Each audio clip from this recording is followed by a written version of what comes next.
Kalau kamu nemu video ini dan nonton video ini, coba cek sekeliling kamu, terus diri kamu.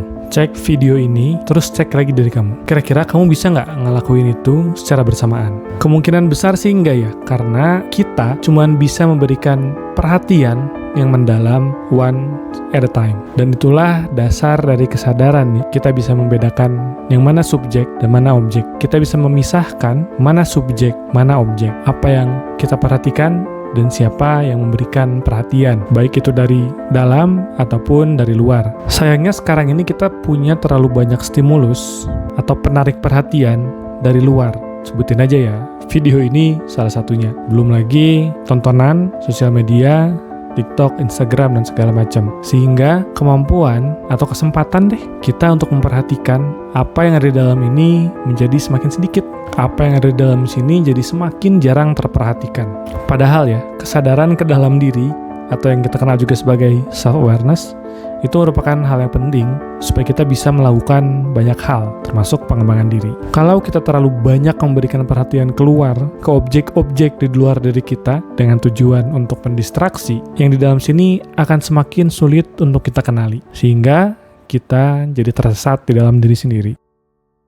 Terus gimana dong caranya kita bisa memberikan perhatian ke dalam diri ini di saat perhatian kita itu banyak banget disedot oleh dunia luar? Karena perhatian itu, kalau kata guruku Kang Zen Permana, itu adalah alat tukar kehidupan. Kita hidup di dunia ini, di society, saling bertukar perhatian. Aku memberikanmu perhatian dan kamu memberikanku perhatian. Sebenarnya ada satu cara yang sampai saat ini masih works, dan itu sudah diusung sejak dulu oleh William James, yaitu introspeksi. Esensi dari introspeksi itu kita ngobrol sama diri kita sendiri, self-talk ya. Kita mengevaluasi pikiran kita mengevaluasi perasaan kita nanya dan ngobrol sama diri kita. Sederhananya ya tadi, kita menjadikan diri kita sendiri objek untuk dievaluasi, objek untuk kita perhatikan, karena kita bisa lepas dari diri kita. Cuman ya sekali lagi, cara seperti itu mungkin jarang atau masih banyak orang yang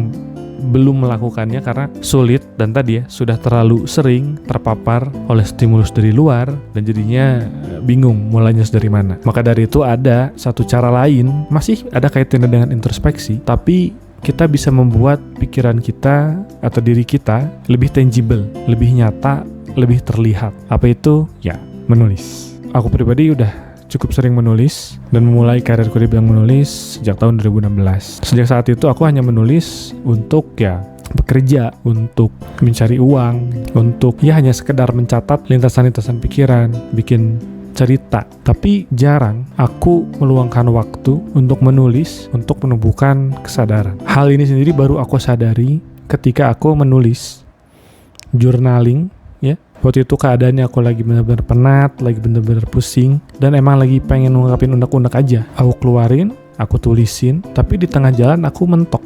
Aku terlalu banyak menuliskan pikiran-pikiran yang meloncat-loncat, tidak terstruktur, tidak koheren, pokok pikirannya kemana-mana. Setelah menulis itu, lalu aku baca tulisanku, aku baru nyadar kalau ternyata aku itu bukan orang yang tertata. Selama ini aku pikir aku ini orang yang terstruktur, rapi, tertata, terorganisir. Tapi ternyata lewat tulisan itu, aku menyadari bahwa aku ini orangnya chaos. Aku ini orangnya amburadul. Aku ini orangnya acak-acakan. Tapi aku butuh untuk mengorganisir, ya merapihkan keacak-acakan itu. Itulah kenapa ya aku senang merapikan sesuatu, nggak suka melihat barang yang tidak sesuai pada tempatnya. Bukan karena aku orangnya rapi dan tertata, tapi oh iya, aku tuh orangnya kacau, tapi aku butuh.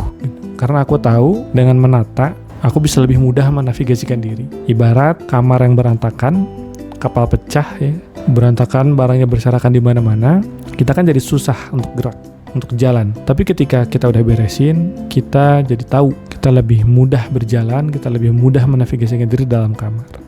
Begitu juga diri kita, begitu juga pikiran kita. Ketika pikiran kita berantakan, perasaan kita berantakan, diri kita tidak karuan, akibatnya kita sulit menavigasikan diri. Kita sulit bergerak, kita sulit mulai, kita bingung karena kita lagi ada di mana dan mau tumbuh kemana. Dan itu membutuhkan kesadaran diri. Untuk bisa sampai ke sana, kita butuh kesadaran diri. Dan buatku, menulis menumbuhkan kesadaran diri itu. Sebenarnya kalau mau ngomongin soal penelitian, menulis itu udah banyak diteliti.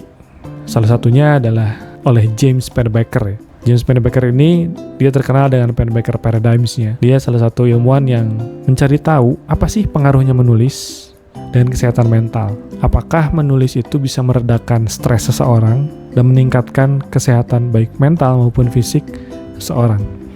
Dan ternyata hanya dengan menulis selama 15 menit, 15-20 menit dalam sehari, terdiri dari 2-3 hari atau dalam sebulan selama 4 pekan bergantian, itu bisa meredakan stres. Itu bisa mengurangi kunjungan ke dokter malah. Dan penelitian itu sudah direplikasi berkali-kali, beberapa kali sampai saat ini. Dan masih menunjukkan hasil yang konsisten. Caranya mudah sebenarnya. Ya tadi dengan menuliskan sesuatu yang bikin kamu stres, sederhananya ya.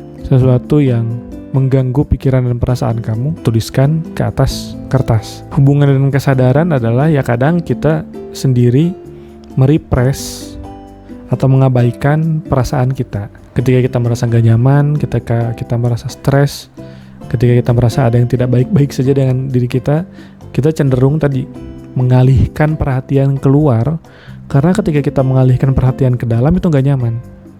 Sehingga diabaikan, ditekan, justru itu yang berbahaya. Ketika semakin banyak menekan, semakin lama kita menekan, justru itu akan menjadi bom waktu yang dia akan butuh tetap penyaluran. Dia tetap butuh untuk dikeluarkan. Kalau kata Duval dan Wiklund, salah satu peneliti yang meneliti tentang self-awareness, orang yang merepress atau menekan perasaannya ketika dihadapkan dengan sesuatu yang memang menuntut kita untuk mengekspresikan itu, dia akan butuh penyaluran, entah itu dengan kedip-kedip mata, garuk-garuk kepala, gitu ya. Pokoknya secara fisik dia akan mencari channel.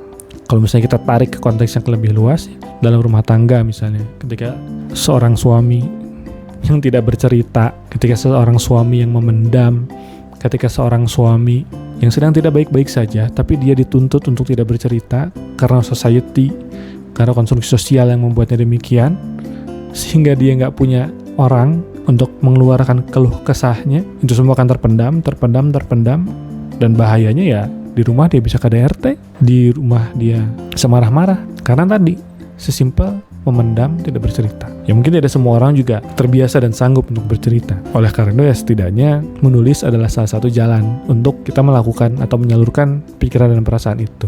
Variabel lain yang biasanya diteliti adalah reflective journaling. Kamu mungkin udah familiar dengan terms yang namanya journaling.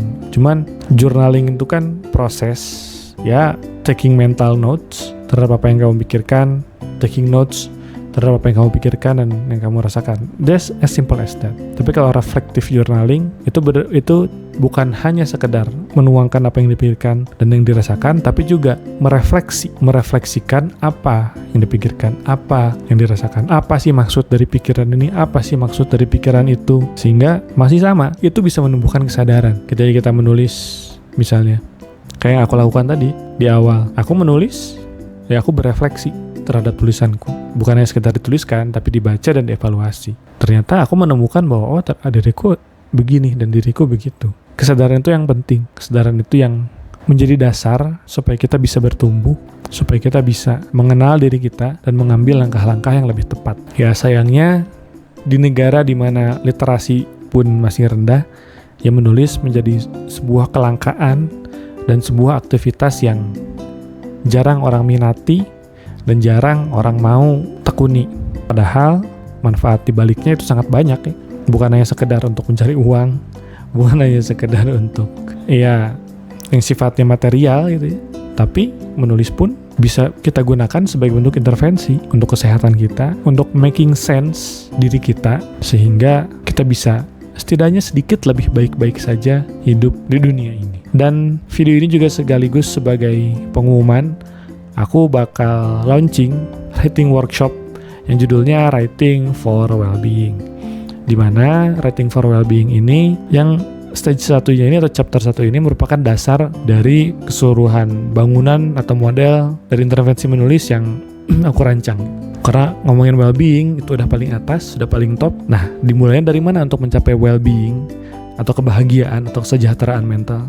Itu dari kesadaran. Dan di Writing for Wellbeing ini aku mau ngajak kamu untuk mengenal dan menyadari diri. Seberapa bisa sih kamu lepas dari diri kamu? Seberapa bisa sih kamu menjadikan dirimu objek dari sebuah kesadaran? Lalu aku mau ngajak kamu juga untuk mendefinisikan kira-kira sebenarnya diri kamu tuh siapa sih? Dari berbagai macam aspek, kognitif, afektif, motivasi, dan juga psikomotor. Yang terakhir, di workshop ini aku mau ngajak kamu buat mengevaluasi hasil tulisan-tulisan kamu, mengevaluasi apa yang sudah kamu tuliskan, sehingga kamu mempunyai insight baru tentang diri kamu sendiri. Dan hopefully, itu bisa menjadi dasar, itu bisa menjadi fondasi untuk kamu melangkah nanti menuju kebahagiaan. Workshop ini bakal diadain selama 3 hari di bulan Januari 2025 hanya di Sintesa Wellness. Kalau kamu minat dan tertarik, bisa langsung daftar di bawah sini. Sekian aja video kali ini, semoga bermanfaat. Aku Aditya Siregar pamit. Assalamualaikum warahmatullahi wabarakatuh.